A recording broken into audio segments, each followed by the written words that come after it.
എൻ്റെ പേര് ഡോക്ടർ അർജുൻ രവി. ഞാൻ പുനർജിത്ത് ആയുർവേദ ഹോസ്പിറ്റലിലെ കൺസൾട്ടൻ്റാണ്. പ്രമേഹം ഒരു ജീവിതശൈലി രോഗമായതിനാൽ മരുന്നുകൊണ്ട് മാത്രം കൺട്രോൾ ചെയ്യാൻ പറ്റുന്ന ഒരു അസുഖമല്ല. ആഹാരത്തിൽ ശ്രദ്ധിക്കേണ്ടത് കാർബോഹൈഡ്രേറ്റിൻ്റെ അളവും ഷുഗറിൻ്റെ അളവും കുറഞ്ഞുള്ള ആഹാരങ്ങളും ഫൈബറും പ്രോട്ടീനും കൂടുതലുള്ള ആഹാരങ്ങളും നമ്മുടെ ഭക്ഷണത്തിൽ ഉൾപ്പെടുത്താനാണ് ശ്രദ്ധിക്കേണ്ടത്.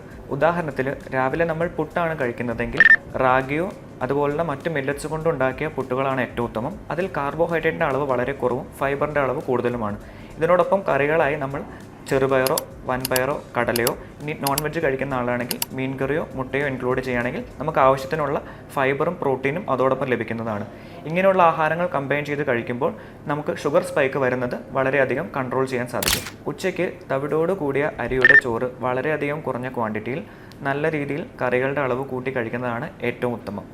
വൈകിട്ട് ചായയോ കോഫിയോ പഞ്ചസാര ഇടാണ്ട് കഴിക്കുക. അതോടൊപ്പം കഴിക്കുന്ന എണ്ണക്കടികൾ പൂർണ്ണമായിട്ട് ഒഴിവാക്കുക. പകരം നട്ട്സോ മധുരം കുറവുള്ള ഫ്രൂട്ട്സോ കഴിക്കുന്നതാണ് ഏറ്റവും നല്ലത്. രാത്രിയത്തെ ഡിന്നർ ഉറങ്ങുന്നതിന് മിനിമം 3 മണിക്കൂറെങ്കിലും കഴിക്കുക. ആദ്യം തന്നെ കുക്കുംബർ, ക്യാരറ്റ്, ബീട്രൂട്ട് പോലത്തുള്ള വെജിറ്റബിൾസ് കട്ട് ചെയ്തിട്ടുള്ള സാലഡ്സ് കഴിക്കുക. അതിനുശേഷം റാഗി കൊണ്ടോ ബാർലി കൊണ്ടോ മില്ലറ്റ്സ് കൊണ്ടോ ഉണ്ടാക്കിയ ചപ്പാത്തിയോ ദോശയോ 1-2 അതോടൊപ്പം തന്നെ നല്ല രീതിയിൽ കറികൾ കൂട്ടി കഴിക്കുക. ഏറ്റവും ശ്രദ്ധിക്കേണ്ട കാര്യം, രാത്രി കഴിക്കുന്ന ഭക്ഷണം വയറ് നിറച്ച് കഴിക്കരുത്. വളരെ മിതമായ രീതിയിൽ കഴിക്കുക.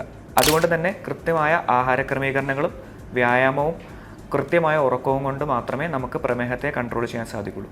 ഇതോടൊപ്പം തന്നെ സ്ട്രെസ് ഇല്ലാത്തൊരു ജീവിതശൈലി നയിക്കുക എന്നുള്ളതും പ്രമേഹ രോഗികളെ സംബന്ധിച്ച് വളരെയധികം ഇമ്പോർട്ടൻ്റ് ആണ്.